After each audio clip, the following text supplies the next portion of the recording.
نحمده ونصلي ونسلم على رسوله النبي الكريم اما بعد فاعوذ بالله من الشیطان الرجیم بسم اللہ الرحمن الرحیم کلوا واشربوا ولا تسرفوا صدق اللہ العلی العظیم وصدق رسولہ النبی الکریم۔ معزز حاضرین و ناظرین گرامی قدر، عزیز طلباء و طالبات، ہمارا آج کا موضوع ہے اکل طعام میں فعل اعتدال، متوازن خوراک کی سائنسی تعبیر کے تناظر میں اللہ رب العزت نے سورہ الاعراف کی آیت نمبر 21 میں ارشاد فرمایا، کولو واشربوا ولا تسرفوا، فرمایا کھاؤ پیو اور ان دونوں چیزوں میں حد سے نہ بڑھو۔ حاضرین و ناظرین گرامی قدر، اس آیت کے شان نزول میں بنی عامر کا واقعہ مفسرین نے بیان کیا ہے کہ وہ زمانہ حج میں اپنا کھانا بہت ہی کم کر دیتے تھے، اور اس زمانے میں حج کی تعظیم میں اپنے خود ساختہ خیال کے مطابق چکنائی اور گوشت کا استعمال بالکل وہ بند کر دیتے تھے۔ ان کا یہ عمل دیکھ کر صحابہ اکرام رضوان اللہ علیہم اجمعین نے عرض کیا، یا رسول اللہ صلی اللہ علیہ وآلہ وسلم، کیا ہمیں بھی ایسا کرنے کی اجازت ہے؟ تو اس پر یہ آیہ کریمہ نازل ہوئی، کلو واشربوا ولا تسرفوا، کہ کھاؤ پیو اور حد سے نہ زیادہ کھاؤ اور نہ حد سے زیادہ پیو، اور یہ کھانے میں تمہارا اسراف تمہاری صحت کے لیے نقصان دہ ہے۔ اسراف طعام کے عمل میں زیادہ کھانا بھی ہے اور حرام کھانا بھی اسراف ہی میں شامل ہے۔ وہ چیز بھی کھانا ہے جو انسانی صحت کے لیے مفید نہیں ہے۔ اس لیے حضرت عبداللہ ابن عباس نے اس آیہ کریمہ کی تفسیر میں بیان کیا ہے کہ حرام کھانا اور حرام پینا بھی اس آیہ کریمہ کے تحت حکم اسراف میں شامل ہے، اور یہ اسراف کا عمل انسان کو متکبر اور مغرور بناتا ہے۔ حاضرین و ناظرین گرامی قدر، قرآن حکیم کی یہ وہ عظیم الشان آیہ کریمہ ہے جس میں سارے علم طب، میڈیکل سائنس کو بیان کر دیا گیا ہے۔ یہی وجہ ہے کہ خلیفہ ہارون الرشید کے پاس ایک بہت بڑا علم طب کا ماہر آیا، اور اس نے وہاں موجود علی بن حسین واقد سے سوال کیا کہ انسانی زندگی میں علم دو طرح کے پائے جاتے ہیں، ایک علم ادیان ہے اور ایک علم ابدان ہے۔ العلم علمان، علم الادیان والعلم الابدان۔ تو اس نے اعتراض کرتے ہوئے کہا، ان دونوں علوم میں سے علم ادیان اور علم ابدان کے حوالے سے ہمیں قرآن حکیم میں علم ادیان تو نظر آتا ہے، مگر قرآن علم ابدان کے بارے میں خاموش ہے، اور اس علم کے بارے میں قرآن سے کچھ رہنمائی ہمیں میسر نہیں آتی۔ اب یہ بڑا ہی سخت سوال تھا اور بڑا ہی شدید قرآن پر اعتراض تھا، حضرت علی بن حسین واقد نے بہت ہی خوبصورت جواب دیا۔ آپ نے فرمایا باری تعالیٰ نے دنیا بھر کے علم طب کو، میڈیکل سائنس کو قرآن حکیم کی صرف ایک آیت نہیں بلکہ ایک آدھی آیت میں اس کو بیان کر دیا ہے۔ اس نے حیران ہو کر پوچھا وہ کون سی آیت ہے جس میں سارا علم طب، میڈیکل سائنس ہے، اور وہ بھی تھوڑی سی، ایک قلیل سی چھوٹی سی آیا کریمہ میں ہے؟ آپ نے اس آیا کریمہ کی تلاوت کی، فرمایا وَقُلُوا وَاشْرَبُوا وَلَا تُسْرِفُوا، کھاؤ پیو اور ان دونوں عمل میں اسراف نہ کرو۔ حاضرین و ناظرین گرامی قدر، کھانا ہر انسانی جسم کی ضرورت ہے۔ ہر انسان اس لیے کھانا کھاتا ہے کہ اگر اس کھانے کو حفظان صحت اور سنت رسول کے مطابق کھائے تو یہ کھانا اس کو قوت اور توانائی دیتا ہے، اور یہ انسانی صحت کو تندرست اور صحت مند رکھتا ہے، اور انسان کو یہ کھانا مختلف بیماریوں سے بچاتا ہے اور اس کو کمزور ہونے سے محفوظ رکھتا ہے۔ حاضرین و ناظرین گرامی قدر، ماہرین اغذیہ اس بات پر متفق ہیں کہ 80% انسانی امراض کھانے کی وجہ سے انسان کو لاحق ہوتے ہیں۔ اسلام یہ تعلیم دیتا ہے کہ کھانا اللہ کی نعمت ہے۔ جب یہ کھانا تمہارے سامنے آئے تو سب سے پہلے اپنے ہاتھ دھو لو، اس لیے کہ انسان اپنی زندگی میں سب سے زیادہ کام اپنے ہاتھ ہی سے کر رہا ہوتا ہے۔ انسانی ہاتھ ہر جگہ کام میں لگا رہتا ہے، اس وجہ سے اس پر جراثیم لگ جاتے ہیں۔ اس لیے رسول اللہ صلی اللہ علیہ وآلہ وسلم نے اپنی سنت اور اپنا طریقہ حیات اپنی امت کو یہ عطا کیا ہے۔ اور میں ان رسول اللہ صلی اللہ علیہ وسلم اذا اراد ان یاکل غسل یدیہ، کہ رسول اللہ صلی اللہ علیہ وسلم جب بھی کھانے کا ارادہ کرتے تو سب سے پہلے اپنے ہاتھوں کو دھو لیتے۔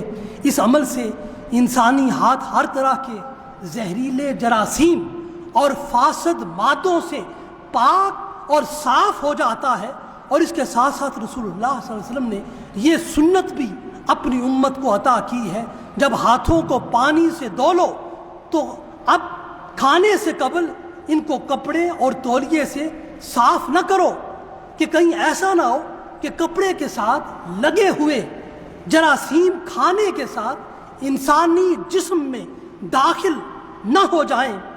حاضرین و ناظرین گرامی قدر، ہاتھ دھونے کے بعد ہم منہ کو بھی اندر سے دھو لیتے ہیں۔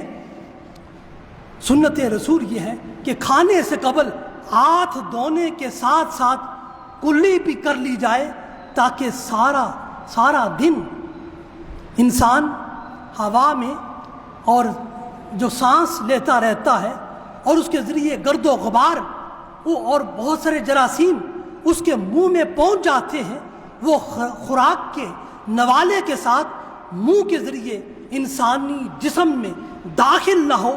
اس لیے اگر کلی کیے بغیر کھانا کھائیں گے تو جہاں خوراک کھائیں گے وہاں جراثیم کو بھی اپنے اندر لے جائیں گے۔ اس لیے کلی کرنا ضروری قرار دیا گیا ہے، تاکہ منہ ہر طرح کے مضر جراثیم اور گرد و غبار سے صاف ہو جائیں اور انسانی جسم ہر بیماری سے محفوظ ہو کر صحت مند ہو جائے۔ حاضرین و ناظرین گرامی قدر، کھانا شروع کرنے سے پہلے ہم اس پر تسمیہ پڑھتے ہیں۔ بسم اللہ الرحمن الرحیم کے کلمات کھانے میں برکت پیدا کرتے ہیں۔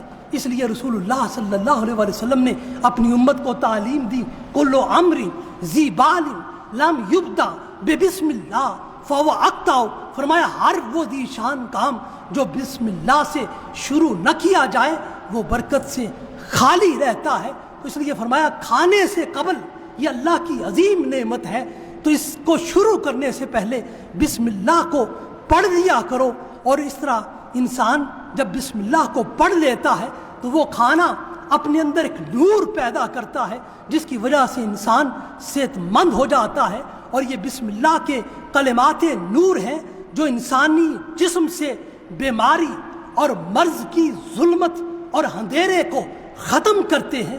حاضرین و ناظرین گرامی قدر، اب کھانا کھانے کا عمل دائیں ہاتھ سے شروع کیا جائے. اس لیے ام المومنین حضرت عائشہ صدیقہ رضی اللہ تعالی عنہا روایت کرتی ہیں، کان یدو رسول اللہ صلی اللہ علیہ وسلم الیمنا لطہورہ وطعامہ وکانت الیسرا لخلابہ وما کان من اذن، رواہ ابو داؤد و احمد، کہ رسول اللہ صلی اللہ علیہ وسلم کھانا شروع دائیں ہاتھ سے کیا کرتے تھے، اور دایاں ہاتھ یہ مختص تھا لطہورہ وضو کے لیے، اور وطعامہ اور کھانا کھانے کے لیے دائیں ہاتھ کو آپ نے مختص کیا تھا. وکانت الیسرا، اور جو بایاں ہاتھ تھا اس سے آپ استنجا کیا کرتے تھے. اور اسی طرح ناک کو صاف کرنا بائیں ہاتھ سے رسول اللہ صلی اللہ علیہ وآلہ وسلم سے منقول ہے. اسی طرح آپ صلی اللہ علیہ وسلم نے اپنی امت کو یہ تعلیم دی ہے. وعن عمر بن ابی سلمہ فقال علی رسول اللہ صلی اللہ علیہ وسلم کل بیمینک، کہ رسول اللہ صلی اللہ علیہ وسلم نے فرمایا کہ جب بھی کھانا کھاؤ تو کل بیمینک، اپنے دائیں ہاتھ سے کھانا کھایا کرو. رواہ البخاری والمسلم متفق علیہ، یہ صحیح بخاری اور صحیح مسلم میں حدیث مبارکہ آئی ہے. حاضرین ناظرین گرامی قدر، اب کھانا کھانے کا عمل دائیں ہاتھ سے شروع کیا جائے. دائیں ہاتھ سے شروع کرنے کی سائنسی توجیہ ہمیں آج کے دور میں یہ سمجھ میں آتی ہے کہ انسان کے دونوں ہاتھوں سے غیر مرئی شعاعیں انویزیبل ریزز نکلتی ہیں، اور دائیں ہاتھ سے نکلنے والی شعاعیں مثبت پوزیٹیو ہوتی ہیں، جبکہ بائیں ہاتھ سے نکلنے والی ریزز شعاعیں نیگیٹو منفی ہوتی ہیں. باری تعالیٰ نے مثبت شعاعوں میں شفا انسان کے لیے رکھی ہے اور منفی شعاعوں میں مرض ہے. اس لیے رسول اللہ صلی اللہ علیہ وسلم عمل طعام کو دائیں ہاتھ سے شروع کرنے کو اپنی امت کے لیے اس کو اپنی سنت بنایا ہے، تاکہ امت بھی اس طریق پر اپنی حیات کو نفع بخش بنا سکے. گویا دائیں ہاتھ سے کھانا اپنے جسم میں شفا اور صحت کو داخل کرنا ہے، اور بائیں ہاتھ سے کھانا خود کو مرض میں بیماری میں مبتلا کرنا ہے. علاوہ ازیں بائیں ہاتھ سے ہم استنجا بھی کرتے ہیں، جس کی وجہ سے کچھ نہ کچھ جراثیم ہمارے ہاتھ میں باقی رہنے کا ایک احتمال باقی رہتا ہے. حاضرین و ناظرین گرامی قدر، کھانے کے آداب میں سے ایک ادب یہ ہے کہ کھانا اگر گرم ہو اور یا مشروب اگر گرم ہو تو اس میں پھونک ہرگز نہ ماری جائے. اس لیے کہ حضرت عبداللہ ابن عباس روایت کرتے ہیں، نہا رسول اللہ صلی اللہ علیہ وسلم عن النفخ فی الطعام والشراب، کہ رسول اللہ صلی اللہ علیہ وسلم نے کھانے میں پھونک مارنے اور پینے میں اور مشروب میں پھونک مارنے سے منع کیا ہے. اور اس کی حکمت یہ بیان کی ہے کہ جب انسان کھانے میں پھونک مارتا ہے اور یا مشروب میں پھونک مارتا ہے تو فرمایا النفخ فی الطعام یذھب بالبرکہ، رواہ ابن ماجہ، کہ کھانے میں اور مشروب میں پھونک مارنے سے برکت جاتی رہتی ہے. اس لیے انسان اپنے جسم میں دو طرح سے توانائی کو حاصل کرتا ہے اور توانائی کو خارج کرتا ہے. انسان سانس کے ذریعے آکسیجن لیتا ہے اور اپنے جسم سے کاربن ڈائی آکسائڈ خارج کرتا ہے. کاربن ڈائی آکسائڈ میں بے شمار جراثیم ہوتے ہیں. جب انسان اپنے طعام یا مشروب میں پھونک مارتا ہے تو اس پھونک کے ذریعے غیر صحت بخش جراثیم انسانی جسم میں داخل ہو جاتے ہیں. اس لیے رسول اللہ صلی اللہ علیہ وسلم نے اپنی سنت مبارکہ کے ذریعے امت کو یہ تعلیم دی ہے کہ جب تم کھانا کھاؤ تو اس میں پھونک نہ مارو. حاضرین و ناظرین گرامی قدر، اسلام نے مل کر کھانے کی تہذیب بھی امت کو عطا کی ہے. اس لیے رسول اللہ صلی اللہ علیہ وآلہ وسلم نے ارشاد فرمایا کلوا جمیعا ولا تفرقوا فإن البرکۃ مع الجماع، رواہ ابن ماجہ فی کتاب الاطعمہ، کہ کہ رسول اللہ صلی اللہ علیہ وسلم نے فرمایا کھانا مل کر کھایا کرو اور الگ الگ کھانا نہ کھایا کرو، اس لیے کہ مل کر اکٹھے ہو کر کھانا کھانے میں اللہ رب العزت برکت کو شامل کر دیتا ہے۔ مسلمانوں کے ہر کام میں اجتماعیت اسلامی تمدن کی خصوصی شناخت ہے۔ اجتماعی عمل میں باری تعالیٰ نے اپنی بارگاہ سے برکت اور نصرت رکھی ہے۔ جب اہل کھانا مل کر کھانا کھاتے ہیں تو ان کا یہ عمل جہاں اسلامی معاشرت کو فروغ دیتا ہے، وہاں اس اجتماعی عمل طعام کے ذریعے برکت اور صحت کی وہ نعمت بھی پاتے ہیں۔ آج جدید سائنس یہ کہتی ہے جب مل کر کھانا کھایا جاتا ہے تو شفا دینے والے اور صحت بخش جراثیم کھانے میں مل کر سب کو صحت مند کر دیتے ہیں اور معدے کے امراض کو ختم کر دیتے ہیں۔ اجتماعی عمل طعام انسان کے بڑے بڑے مسائل کو حل کرتا ہے، وہیں باہمی الفت اور محبت کا دائیا بھی انسانوں کے اندر پیدا کرتا ہے اور بڑے بڑے خطرناک امراض سے بچاؤ کا سبب بھی یہ اجتماعی عمل بنتا ہے۔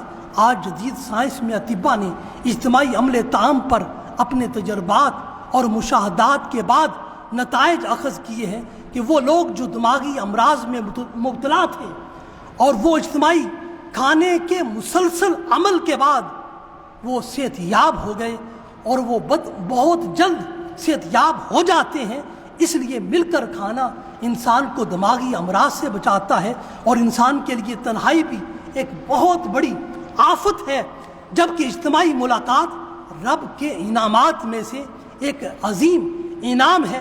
اس لیے مسلمان اپنی جملہ عبادات کی بنا پر اجتماعیت پسند اور معاشرت پسند واقع ہوا ہے۔ حاضرین و ناظرین گرامی قدر، کھانا کھانے کے آداب میں سے ایک ادب اس کے کھانے کا طریقہ ہے، اور اس کھانے کے لیے تین طریقے کتب حدیث میں ہمارے سامنے آتے ہیں۔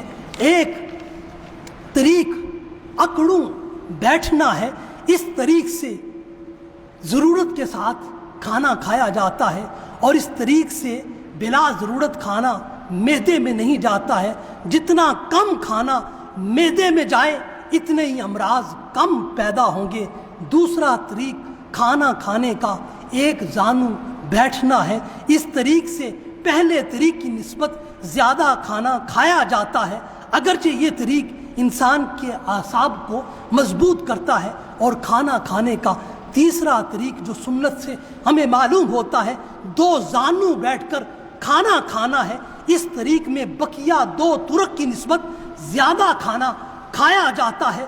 یہ طریق ان لوگوں کے لیے موزوں ہے جو سخت جاں ہیں اور محنت و مشقت کا کام زیادہ کرتے ہیں اور زیادہ پیدل چلتے ہیں اور اپنی طبیعت میں ورزشی مزاج رکھتے ہیں اور روزانہ جسمانی ورزش بھی کرتے ہیں۔ آرام پسند لوگ اس طریق سے کھانا کھائیں گے تو وہ ضرورت سے زائد کھانا کھا لیں گے، اور یہی بسیار خوری کا عمل ہی ان کو مریض بنا دیتا ہے۔ حاضرین و ناظرین گرامی قدر، کھانے کی کمی اور پیشی انسان کی اپنی مرضی اور چاہت پر منحصر ہے۔ اگر انسان علم کی بنیاد پر فیصلہ کرے گا تو کم کھانے کو ترجیح دے گا، اگر بے علمی میں فیصلہ کرے گا تو زیادہ کھا کر کچھ ہی عرصے کے بعد خود کو بیماریوں کے جال میں جکڑ لے گا اور مختلف امراض کا شکار ہو جائے گا۔ انسان کی جان کے لیے موٹاپا جان لیوا مرض ہے۔ اس کی تباہ کاریوں سے بچنے کے لیے یہی طریقہ ہے کہ انسان کم کھائے، اس لیے کہ زیادہ کھانے سے زیادہ امراض پیدا ہوں گے اور زیادہ امراض کے لیے زیادہ میڈیسن استعمال کرنا ہوگی جو کہ نقصان دہ ہے۔ کھانے کے آداب میں سے حاضرین گرامی قدر ایک ادب یہ ہے کہ کھانے کو خوب چبا کر کھایا جائے۔ حدیث مبارکہ سے اس حوالے سے ہمیں تاکید ملتی ہے کہ کھانے کو آپ صلی اللہ علیہ وسلم نے فرمایا کہ کھانے کو خوب چبا کر کھایا کرو۔ آج جدید تحقیق نے یہ بات ثابت کر دی ہے کہ جو شخص اپنا کھانا خوب چبا کر کھاتا ہے اس کے دانت جلدی خراب نہیں ہوتے ہیں، اس کا معدہ صحیح اور تندرست رہتا ہے۔ بغیر چبائے ہوئے کھانے سے معدہ بہت جلد خراب ہو جاتا ہے اور معدے کو بہت زیادہ اس طریقے سے محنت کرنا پڑتی ہے جس کی وجہ سے اس میں خرابی آ جاتی ہے اور بہت جلد یہ معدہ کمزور ہو جاتا ہے۔ عموماً شادی اور بیاہ یا کسی بھی تقریب میں انسان اپنے اندر موجود طبی ہرس اور لالچ کی بنا پر زیادہ کھانے کے لیے کھانا چبانے سے گریز کرتا ہے اور تاکہ زیادہ سے زیادہ کھا لے۔ یہی عمل اس کے معدے اور اس کی صحت کے لیے انتہائی نقصان دہ ثابت ہوتا ہے۔ چبائے بغیر کھانا کھانے کی وجہ سے معدے پر ورم آ جاتا ہے۔ سٹومک انفلیمیشن یہ معدے کی ورکنگ کو متاثر کرتا ہے جس سے تبخیر معدہ کے امراض جنم لیتے ہیں۔ اگر ہم اپنے نظام انہضام کو، ڈائجسٹو سسٹم کو درست رکھنا چاہتے ہیں تو اس کا ایک ہی حل ہے، ہم ہر روز کھانے کو سنت رسول کے مطابق خوب چبا کر کھائیں۔ حاضرین و ناظرین گرامی قدر، کھانا کھانے کے آداب میں سے ایک ادب یہ ہے کہ کھانا اس وقت کھایا جائے جب اس کی بھوک انسانی جسم کو محسوس ہو اور کھانے کی خوب رغبت ہو تو اس وقت کھانا کھایا جائے۔ بغیر بھوک اور بغیر رغبت کے کھانا ہرگز نہ کھایا جائے۔ یہ عمل انسانی معدے اور انسانی صحت کے لیے نقصان دہ ہے۔ رسول اللہ صلی اللہ علیہ وسلم کی سنت اور سیرت یہی ہے کہ کھانا اس وقت کھایا جائے جب کھانے کی حاجت اور رغبت ہو۔ یہی وجہ ہے کہ نافع بن حارث بن کلدہ الثقفی جو اپنے زمانے کا بہت بڑا نامور حکیم تھا، جب رسول اللہ صلی اللہ علیہ وسلم کی خدمت میں حاضر ہوا تو اس نے دیکھا اس کے پاس کوئی مریض مدینہ منورہ کی سرزمین سے نہیں آ رہا۔ یہ رسول اللہ صلی اللہ علیہ وسلم کی خدمت میں حاضر ہوا اور آپ سے اس معاملے کی شکایت کی اور حقیقت امر جاننے کی درخواست بھی کی تو آپ صلی اللہ علیہ وسلم نے فرمایا، میرے اصحاب اس وقت کھانا کھاتے ہیں جب ان کو شدید بھوک لگتی ہے اور ابھی بھوک باقی ہوتی ہے تو اپنا ہاتھ کھانا کھانے سے روک لیتے ہیں۔ کھانے میں رسول اللہ صلی اللہ علیہ وسلم نے جو کی روٹی کھائی ہے اور اس جو کی روٹی کی طاقت اور قوت سے صحابہ اکرام نے ساری دنیا کو مسخر کیا ہے۔ اس لیے اقبال اس حقیقت کی طرف اشارہ کرتے ہوئے کہتا ہے، تیری خاک میں ہے اگر شرر تو خیال فقر و غنا نہ کر، کہ جہاں میں نانے شعیر پر ہے بے مدار قوت حیدری۔ آج طبی تحقیق نے یہ ثابت کیا ہے کہ جو ایک مقوی غذا ہے یہ قبض اور پیجش کو ختم کرتا ہے۔ اگر اس کو دودھ میں پکا کر کھائیں تو یہ بہت ہی طاقتور اور صحت بخش غذا ہے۔ دل کے مریضوں کے لیے انتہائی مفید ہے، جگر فیل ہونے والوں کے لیے بہت فائدہ مند ہے۔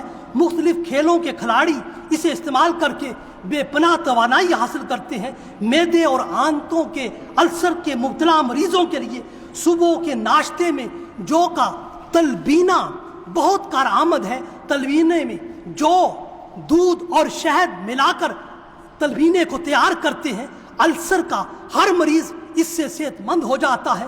پرانی قبض کو رفع کرنے کے لیے جو اور تلبینے سے بہتر کوئی غذا نہیں ہے۔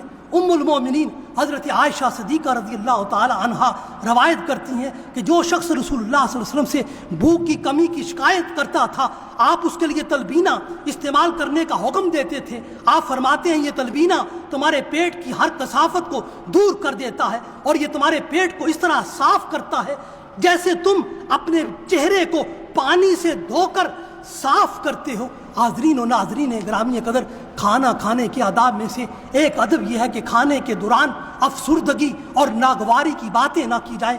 ماہرین اغذیہ کہتے ہیں ہاضمے کے جملہ اعضاء پر رنج و غصے کی وجہ سے ایسا اعصابی اثر پڑتا ہے کہ جس کی وجہ سے سارے اعضائے ہاضمہ بے حس ہو جاتے ہیں، جبکہ خوشی اور مسرت کی صورت میں جسمانی اعصاب کا معدے کے تمام عضلات پر خوشکن اثر پڑتا ہے، جس کی وجہ سے جسم کو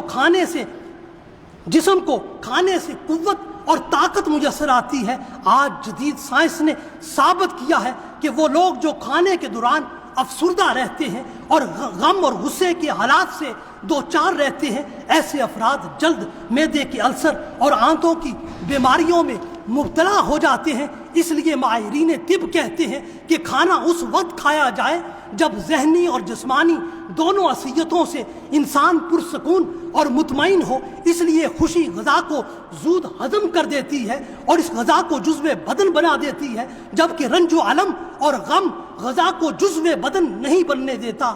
حاضرین و ناظرین گرامی قدر، اسی بات میں کوئی شک و شبہ نہیں ہے کہ غذا انسان کی شدید ضرورت ہے، اس کے بغیر انسان زندہ نہیں رہ سکتا۔ ہم جو کچھ کھاتے ہیں وہ خود بخود ہضم نہیں ہوتا، بلکہ ہمارے جسم کو اس کھانے کو ہضم کرنے کے لیے بہت بڑی محنت کرنا پڑتی ہے۔ اس لیے ضرورت سے زیادہ کھانا ہمارے جسم کو نقصان دیتا ہے۔ انسان کے بہت سے امراض میں سے اس کے فعل کثرت طعام کو بھی بڑا دخل حاصل ہے۔ ہم ہضم ہونے والے کھانے پر مزید کھانا کھا کر اپنے معدے پر بوجھ ڈالتے ہیں اور بلا ضرورت اور حسب عادت اپنے پیٹ میں مزید کھانا داخل کر دیتے ہیں، جو ہماری صحت کو سخت نقصان پہنچاتا ہے۔ بلا شبہ اچھی صحت کے لیے کھانے کے اوقات مختص ہونے چاہیے۔ ہر وقت ہر چیز کھانے کے عمل سے ہمیں اعراض کرنا چاہیے۔ جب تک کھانے کا وقت نہ ہو جائے ہر ممکن کھانے سے بچنا چاہیے۔ کھانے میں اگر اعتدال نہ رکھا جائے تو مقوی غذا بھی جسم کے لیے نقصان کا باعث ہو جاتی ہے، اور یہ زائد از ضرورت غذا ہمارے ہاضمے میں خرابی پیدا کرتی ہے اور اس خرابی کو مزید بڑھا دیتی ہے۔ حاضرین و ناظرین گرامی قدر، ایسی غذا انسانی صحت کے لیے بسا اوقات زہر بن جاتی ہے۔ اس لیے اچھی صحت کے لیے غذا کی مقدار اور اس کے اوقات کی سخت پابندی کرنی چاہیے۔ بے وقت کھانا کھانا انسانی جسم میں فساد بپا کرتا ہے۔ ماہرین طب نبوی کے مطابق سب کے سب اس بات پر متفق ہیں کہ کھانا اس وقت کھاؤ جب بھوک محسوس ہو، جب کھانے کی ضرورت اور حاجت ہو۔ سچی بھوک، صحیح بھوک قدرت کا انسان کے لیے ایک خصوصی عطیہ اور انعام ہے، اور اس حالت میں کھائی ہوئی غذا جزو بدن بنتی ہے اور صحت بخش ثابت ہوتی ہے۔ حاضرین و ناظرین گرامی قدر، کھانے کے آداب میں سے ایک ادب یہ ہے کہ کھانے اور سونے کے عمل میں وقفہ رکھا جائے۔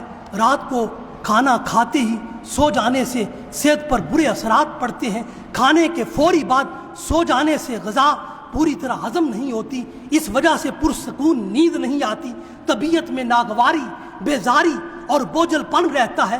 صبح آنکھ جب کھلتی ہے تو بدن میں چستی اور تازگی کی جگہ سستی اور کسل مندی محسوس ہوتی ہے۔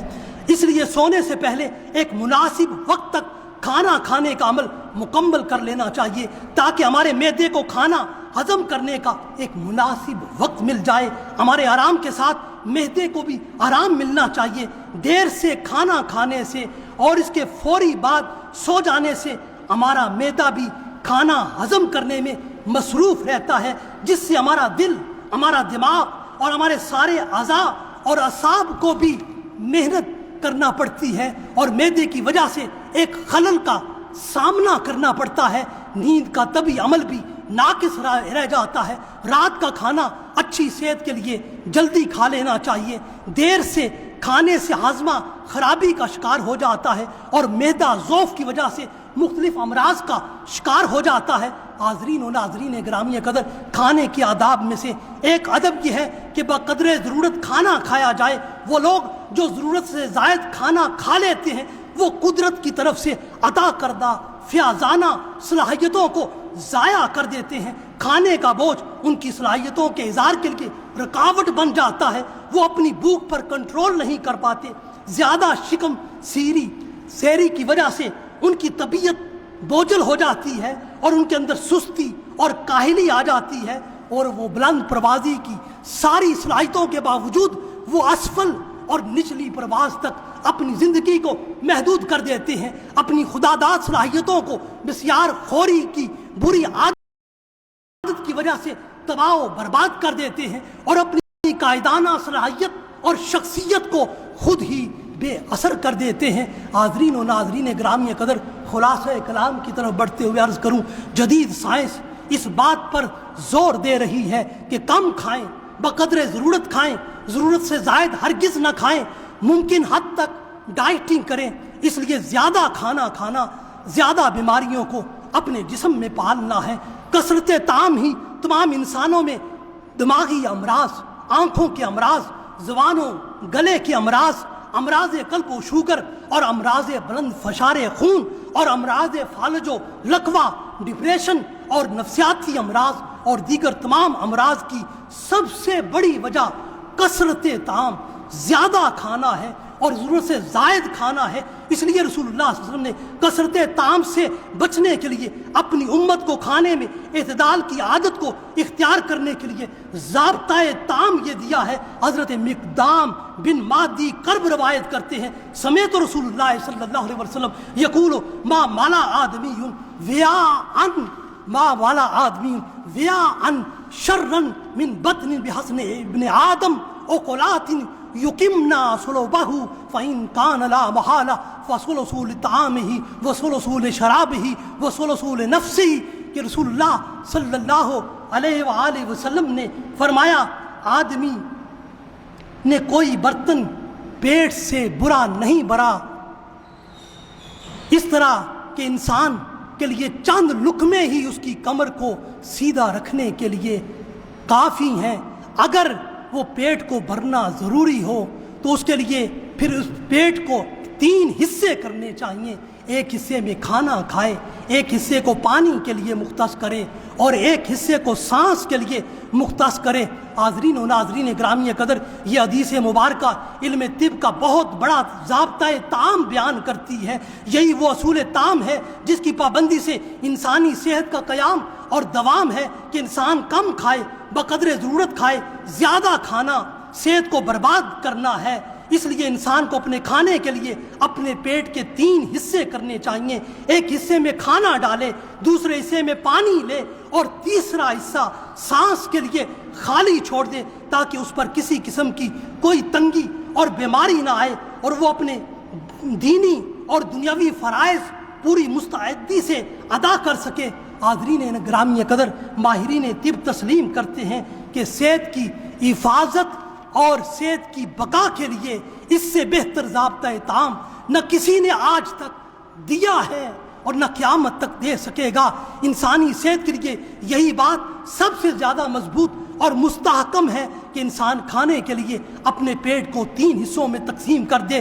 یہی وجہ ہے ماہرین اغذیہ نے ہر دور میں یہ تحریک چلائی ہے کہ کم سے کم غذا کھاؤ، زیادہ کھانے کی عادت کو آہستہ آہستہ کم کرو، حتیٰ کہ انسانی جسم اس کو قبول کر لے۔ کم کھانے کو جب یہ قبول کر لے گا تو پھر یہ ضعف کا اور جسم میں کمزوری کا شکار بھی نہیں ہوگا۔ حاضرین گرامی قدر، غذائی احتیاط ہی بڑے ہوئے پیٹ اور انسانی موٹاپے کا کامیاب علاج ہے، اور اس کے ساتھ ساتھ یہ چیزیں موٹاپے کا باعث بنتی ہیں جس میں میدا آ جاتا ہے۔ گھی اور تیل اور میٹھی چیزیں یہ انسان کے جسم کو فربا کرتی ہیں۔ ان چیزوں کو اپنی زندگی میں ہمیں کم سے کم استعمال کرنا چاہیے۔ آج کے دور کا سب سے بڑا مسئلہ انسانی صحت ہے، اور اس صحت کا قیام معتدل طعام میں ہے۔ کبھی کبھار کا فاقہ اور کبھی کھانے کا ناغہ بھی ہماری صحت کے لیے بڑا ہی مفید عمل ہے۔ آج کے دور میں پرخوری اور بسیار خوری ہمارے تمام امراض اور بیماریوں کی جڑ ہے۔ اس کے برعکس فاقہ ہماری صحت کو دوام دیتا ہے۔ اس لیے رسول اللہ صلی اللہ علیہ وسلم نے ہر ماہ میں چاند کی 13، 14 اور 15 کو روزہ رکھ کر فاقہ کرنے کی ترغیب دی ہے۔ ان کو ایام 20 کے روزے کہتے ہیں۔ یہ روزہ ہماری صحت کو بہت زیادہ قوت اور طاقت دیتا ہے۔ رسول اللہ صلی اللہ علیہ وسلم اور صحابہ اکرام کا کھانے کا معمول یہ تھا، جب بہت زیادہ بھوک لگتی تھی تو اس وقت کھانا کھاتے تھے، ابھی بھوک باقی ہوتی تھی تو کھانے سے ہاتھ کھینچ لیتے تھے۔ اسی وجہ سے نافع بن حارث بن قلدہ سقوی حکیم، نامور حکیم بھی حیران تھا کہ رسول اللہ صلی اللہ علیہ وسلم کے عہد میں صحابہ اکرام میں بہت ہی کم اور کوئی شاذ و نادر ہی بیمار ہوتا تھا۔ اس حکیم کو جب ان کے قلیل کھانے کی اس عادت کا علم ہوا تو وہ بے ساختہ پکار اٹھا، یہی عادت طعام کم کھانے کی عادت ان کو بیمار نہیں ہونے دیتی۔ حاضرین و ناظرین گرامی قدر، بسیار خوری کو ماہرین اغذیہ ایک بیماری قرار دیتے ہیں۔ یہ اوور ایٹنگ انسانی صحت کو متعدد بیماریوں میں مبتلا کرتی ہے۔ اس سے بچنا اور اس سے چھٹکارا حاصل کرنا ہر ذی شعور انسان کی ذمہ داری ہے۔ انسانی جسم بھی ایک مشین کی طرح ہے، اس لیے اس مشین کو فٹ رکھنے کے لیے انسان کو غیر معمولی اقدامات کرنے پڑتے ہیں، جس کی وجہ سے انسان کو لمبی عمر اور صحت مند زندگی میسر آتی ہے۔ اگر انسان ابھی اپنی طبی حرص و لالچ کی بنا پر زیادہ کھانا کھا لے تو یہ بسیار خوری کا عمل انسانی جسم میں زیادہ کیلوریز پیدا کرتا ہے، جس سے جسم میں چربی اور کولیسٹرول کی مقدار بڑھ جاتی ہے، جس کے باعث جہاں انسان موٹاپے کا شکار ہو جاتا ہے وہاں مختلف امراض میں اور بیماریوں میں بھی مبتلا ہو جاتا ہے۔ اوور ایٹنگ کا عمل انسان کی ذہنی صلاحیت کو بھی نقصان پہنچاتا ہے۔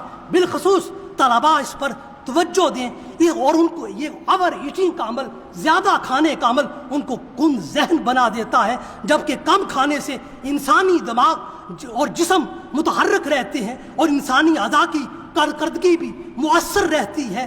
پرخوری اور بسیار خوری کا عمل ذہن کو کند، معطل، حتیٰ کہ مفلوج کر دیتا ہے، جس سے انسانی جگر، دماغ اور دل بہت زیادہ متاثر ہوتے ہیں اور انسانی جسم مختلف جوڑوں کے درد میں زیادہ کھانے کی وجہ سے مبتلا ہو جاتا ہے۔ اس بسیار خوری کی عادت سے چھٹکارے کی یہی صورت ہے کہ انسان ہمیشہ متوازن کھانا کھائے، متوازن خوراک لے اور حرص و لالچ کے بغیر کھائے اور اعتدال کے ساتھ کھائے۔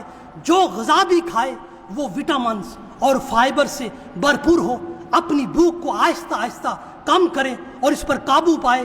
کبھی کبھار بھوکا رہنے کی عادت بھی قصدن ارادتاً اختیار کرے۔ غذا ہمیشہ آہستہ آہستہ کھائے، کھانے میں عجلت بازی نہ کرے، ہر وقت خود کو بہت مصروف رکھے۔ فرصت اور فارغ البالی انسان کو زیادہ کھانے کی طرف راغب کرتی ہے۔ روزانہ ورزش کو اپنی خوراک کی طرح لازمی تصور کرے۔ خود کو میٹھے مشروبات، کولڈ ڈرنکس اور دیگر چیزوں سے دور رکھے۔ پھلوں اور کچی سبزیوں کا استعمال زیادہ سے زیادہ کرے۔ غذا کو خوب چبا چبا کر کھائے۔ ایک کھانے کے بعد دوسرے کھانے تک کچھ وقفہ کرے۔ سبز چائے اور اس بغول کے چھلکے کا استعمال کرے۔